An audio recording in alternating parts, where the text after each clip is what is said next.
أعوذ بالله من الشيطان الرجيم بسم الله الرحمن الرحيم ولن تستطيعوا أن تعدلوا بين النساء ولو حرصتم فلا تميلوا كل الميل فتذروها كالمعلقة وَإِن تُصْلِحُوا وَتَتَّقُوا فَإِنَّ اللَّهَ كَانَ غَفُورًا رَحِيمًا وَإِن يَتَفَرَّقَا يُغْنِ اللَّهُ كُلًّا مِّن سَعَتِهِ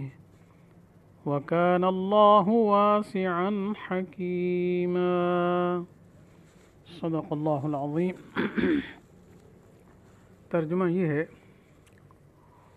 اور تم سے یہ تو کبھی نہ ہو سکے گا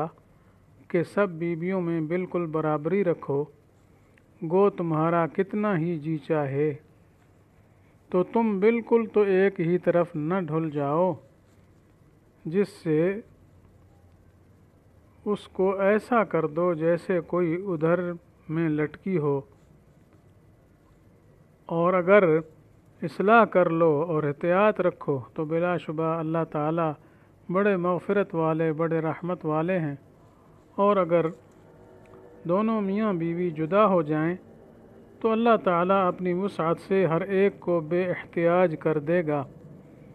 اور اللہ تعالیٰ بڑے وسعت والے اور بڑے حکمت والے ہیں۔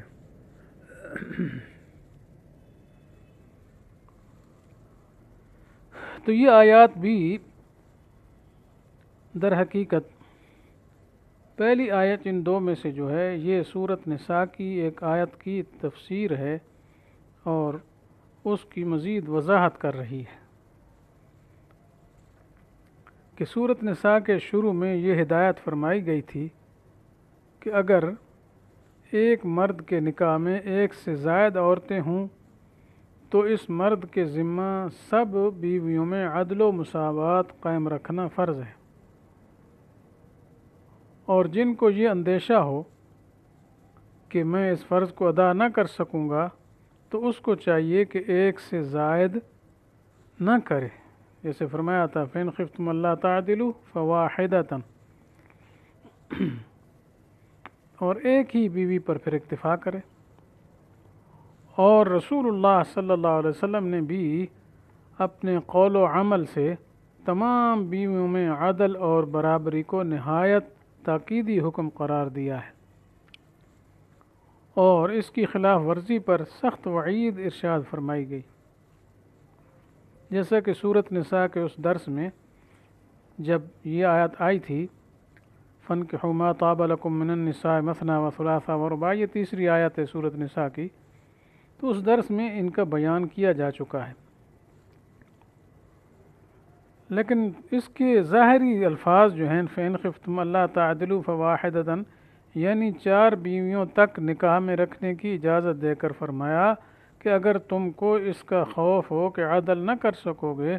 تو ایک ہی بیوی پر بس کرو، تو اس سے مطلقاً عدل و مساوات اور برابری کا فرض ہونا تمام معاملات میں معلوم ہوتا ہے، یعنی ہر چیز میں برابری ضروری ہے، یعنی گویا ظاہری معاملات بھی اور باطنی توجہ بھی سب میں، اور اس طرح دل کی محبت ہو گئی، قلبی میلان بھی، تو بظاہر یہ بھی معلوم ہوتا ہے کہ اس میں بھی برابری ضروری ہے، لیکن مسئلہ یہ کہ یہ معاملہ انسان کے اختیار میں نہیں،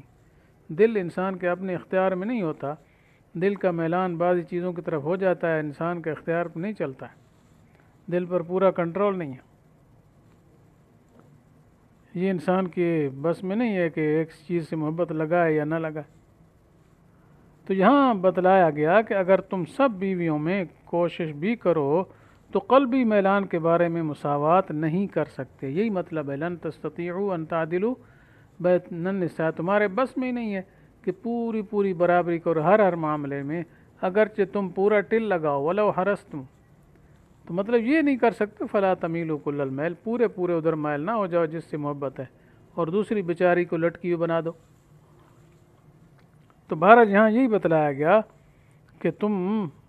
اگر سب بیویوں میں کوشش بھی کرو تو قلبی میلان کے بارے میں مساوات نہیں کر سکتے، کیونکہ وہ تمہارے اختیار میں نہیں۔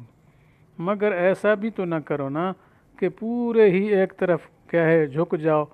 یعنی قلبی میلان جس طرف زائد ہو تو اختیاری معاملات میں بھی اس کو ترجیح دینے لگو۔ عام طور پر یہی ہوتا ہے آج کل، جو ایک سے زیادہ بیویاں رکھتا ہے، جس سے زیادہ لگاؤ ہو، دلی لگاؤ ہو، محبت ہو، بس سارا کچھ اسی کو، اور دوسری بیچاری کو پوچھتے ہی نہیں ہیں، نہ اس کا صحیح خرچہ پورا دیتے ہیں، نہ اس کے پاس وقت پورا دیتے ہیں، نہ اس کے ساتھ کوئی وہ توجہ کرتے ہیں جیسے دوسری کے ساتھ کرتے ہیں۔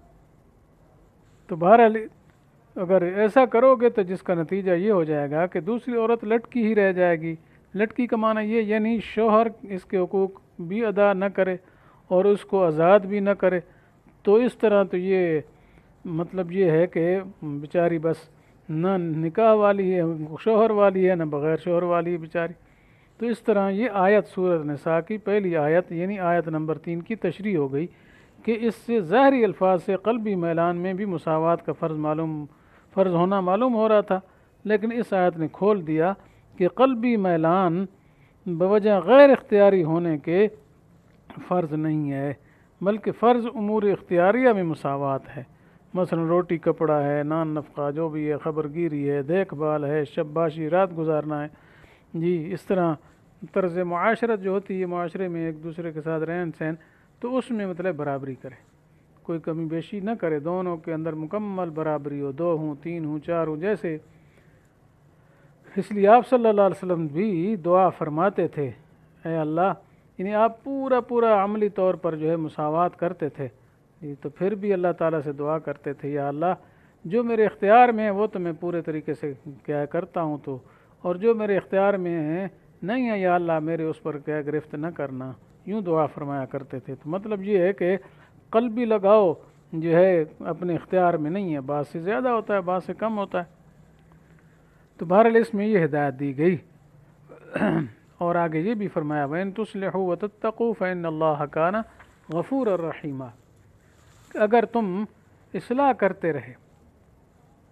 اور احتیاط کی، یعنی جو امور اختیاریہ ہیں اس میں پوری احتیاط کی ہے اور کسی قسم کا ایک طرف میلان نہیں ہے، لیکن دلی میلان الگ بات ہے، تو پھر اگر کوئی کمی بیشی ہو بھی گئی تو میں اپنے اختیار سے تو پورا ہی کرتے رہے، لیکن پھر بھی انسان کا جدھر دلی لگا ہوتا ہے ضرور کوئی نہ کوئی اختیاری کمی پیشی بھی ہو جاتی ہے، تو فرمایا فإن اللہ کان غفورا رحیما، بے شک اللہ تعالیٰ بخشنے والے ہیں، رحم کرنے والے ہیں۔ تو بہرحال تم اپنی طرف سے تو پوری کوشش کرو نا کہ عدل و مساوات ہو، اختیاری امور کے اندر گڑبڑ نہ کریں۔ آگے فرمایا وَإِن يَتَفَرَّقَا يُغْنِ اللَّهُ كُلًّا مِّن سَعَتِهِ، اگر وہ جدا ہو جاتے ہیں تو اللہ تعالیٰ ہر ایک کو بے پرواہ کر دیں گے اپنی وسعت سے، اور اللہ تعالیٰ وسعت والے، حکمت والے ہیں۔ تو بہرحال اس آیت میں ایک دوسری حالت کا بیان ہے، وہ یہ کہ اگر میاں بیوی دونوں میں کسی طرح بھی موافقت نہ ہوئی اور اصلاح و مصالحت کی سب کوششیں ناکام ہو کر آخری درجہ میں زوجین جدائی ہی کو پسند کریں اور دونوں جدا ہو جائیں، یعنی خلا یا طلاق ہو جائے، تو اس کی بھی گو اجازت دی گئی ہے۔ بہرحال اجازت ہے طلاق کی، خلا کی، تاہم رسول اللہ صلی اللہ علیہ وسلم کا ارشاد ہے کہ تمام حلال چیزوں میں سب سے زیادہ مبغوض اور ناپسندیدہ چیز اللہ تعالیٰ کے نزدیک طلاق ہے، ابغض الحلال عند اللہ الطلاق۔ تو اگر نوبت اس کی آ ہی جائے، مجبوری بن گئی، اب ان کا نبھا ہی نہیں ہوتا اکٹھے اور ایک دوسرے سے الگ ہونا ہی پڑے، تو بھی پھر بھی اللہ تعالیٰ نے تسلی دی دونوں کو، وَإِن يَتَفَرَّقَا يُغْنِ اللَّهُ كُلًّا مِّن سَعَتِهِ،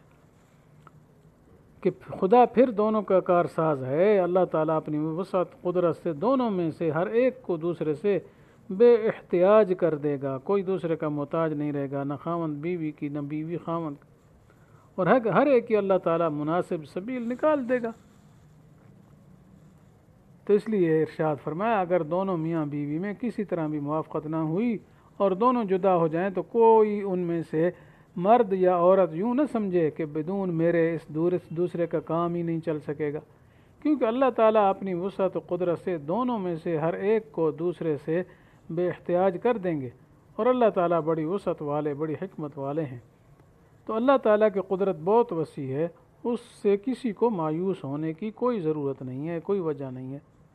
اس لیے اخیر میں یہی فرمایا وَكَانَ اللَّهُ وَاسِعًا حَكِيمًا، تو یہ فرما کر اس بات کو اور پختہ کر دیا کہ اللہ تعالیٰ کے یہاں بڑی وسعت ہے اور اس کا ہر کام حکمت پر مبنی ہے۔ ممکن ہے کہ اس علیحدگی ہی میں حکمت اور مصلحت ہو، اور جدائی کے بعد دونوں کو ایسے جوڑے مل جائیں کہ دونوں کی زندگی سدھر جائے۔ مثلا اس مرد کو کوئی دوسری عورت مل جائے جس کے ساتھ اس کا دل لگے اور صحیح زندگی